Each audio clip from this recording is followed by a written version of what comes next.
there seems to be an unspoken rule in nature, where life in the ocean and seas must always be far scarier than life on land.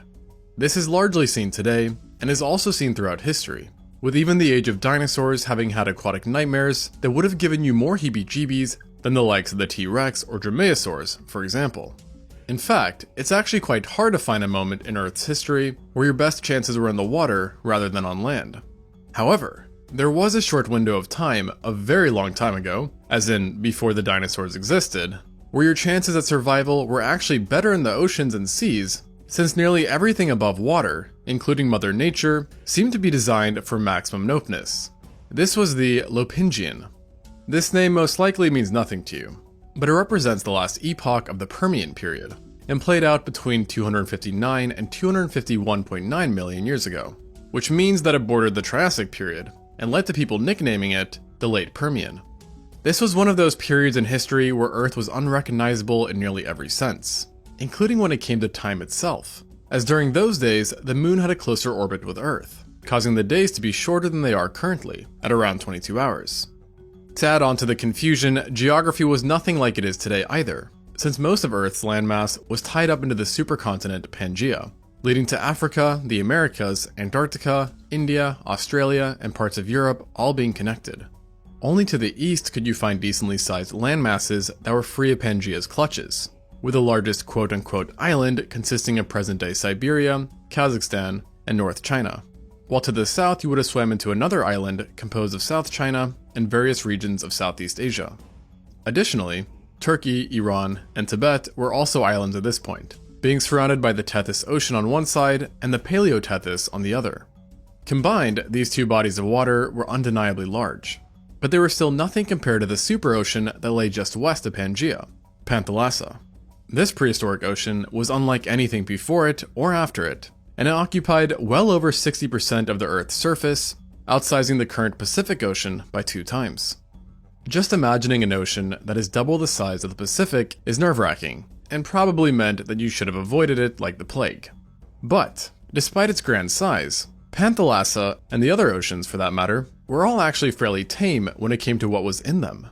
There were of course sharks, who had evolved 200 million years earlier, and if you're something of a Permian enthusiast, then you might be picturing the Helicoprion, an 8-meter or 26-foot long shark that has become something of the poster child for the Permian marine megafauna, and possessed one of the strangest and most unsettling mouths of all time, that consisted of a cluster of large teeth on the bottom jaw which were arranged into whorls. Yet, while this giant shark was indeed from the Permian, it had already died out by the Lopingian, leaving the oceans rather empty of giant life.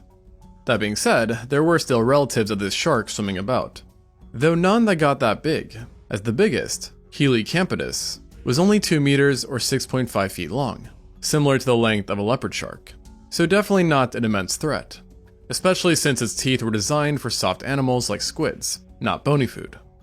Meanwhile, other sharks, like the sphenacanthids and hybodonts, while diverse, were even smaller, typically growing no more than 1 meter or 3.3 feet.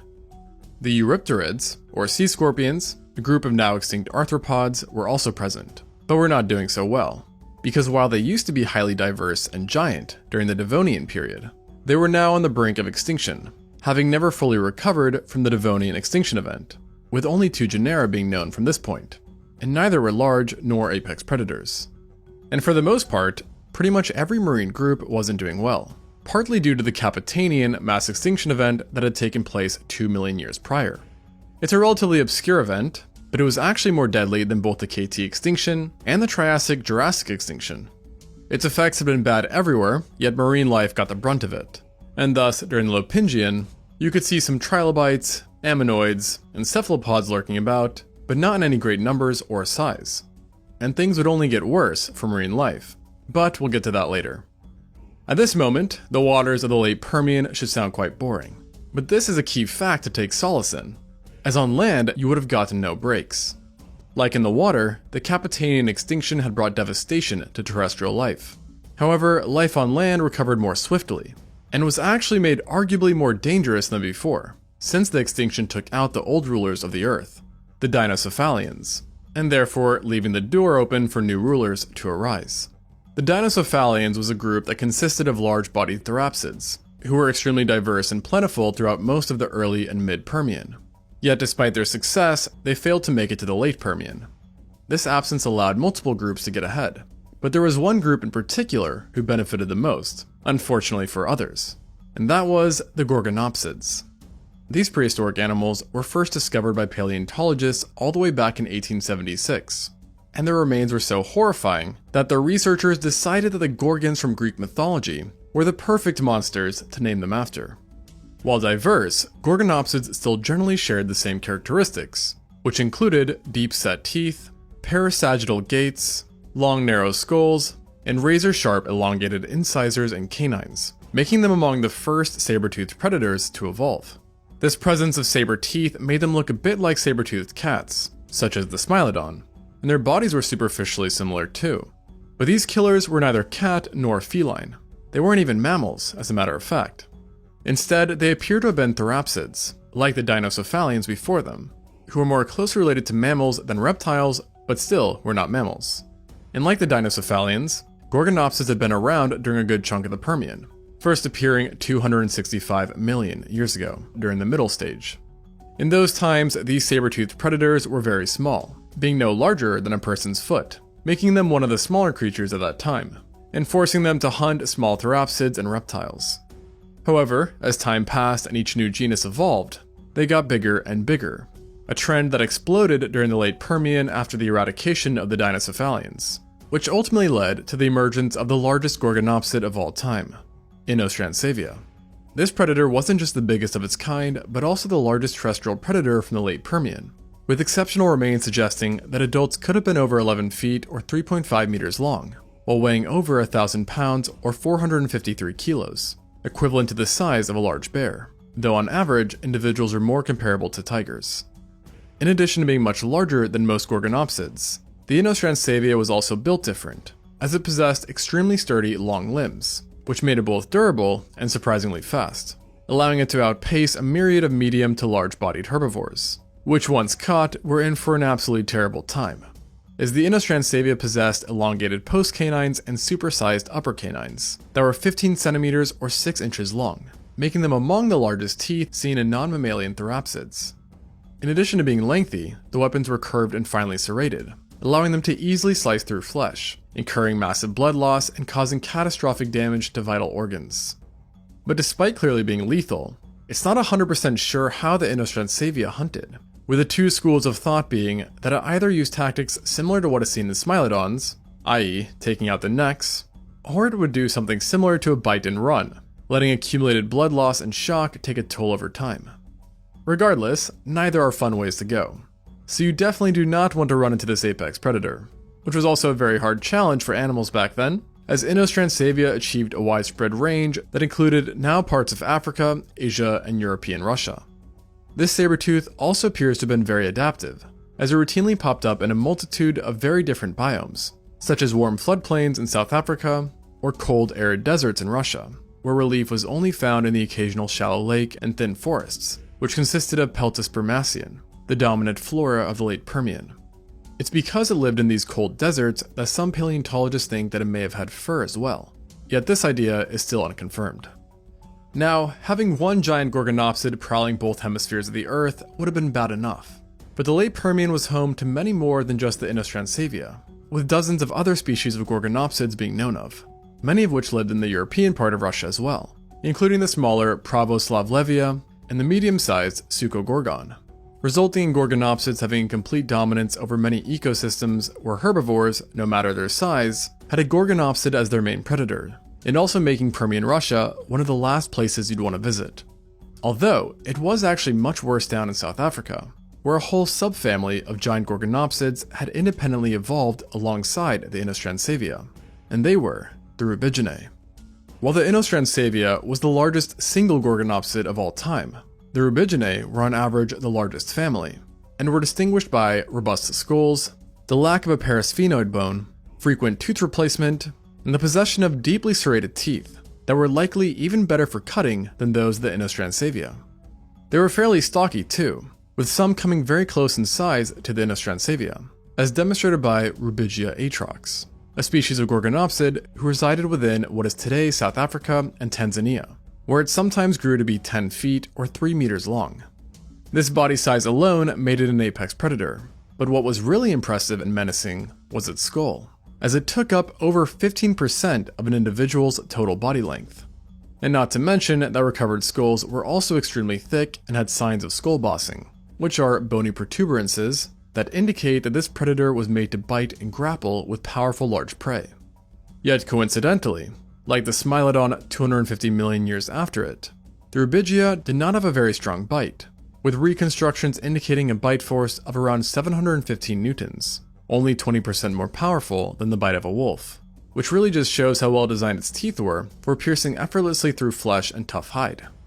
Like the Inostrancavia, the Rubigia would have been able to alter entire ecosystems by its lonesome.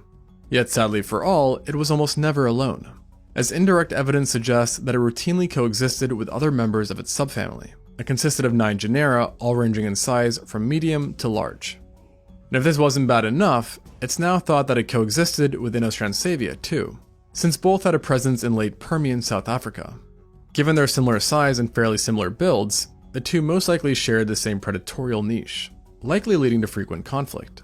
And that all goes to say that this truly was the planet of the Gorgonopsids, and their dominating presence on land made water a definite safer choice.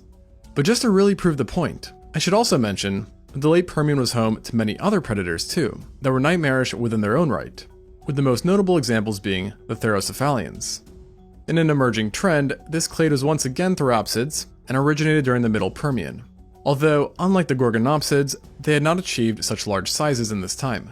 Although they were equally widespread, and actually more diverse, with species being found across Russia, Antarctica, Africa, and China. A small handful were even herbivores, but the vast majority were predators, who actually could have been confused for Gorgonopsids to the untrained eye, as they too had relatively large skulls and similar body plans. But there were key differences, with Therocephalians tending to have broader, deep skulls, smaller, straight teeth, shorter bodies, and more compacted builds. And as mentioned, they were more diverse, resulting in many developing hunting techniques not seen in Gorgonopsids. And there were even a chance that a couple, namely the dog-sized Ichibengops and Eucymbersia, were venomous, which if accurate, would make them the first tetrapods to have evolved venom.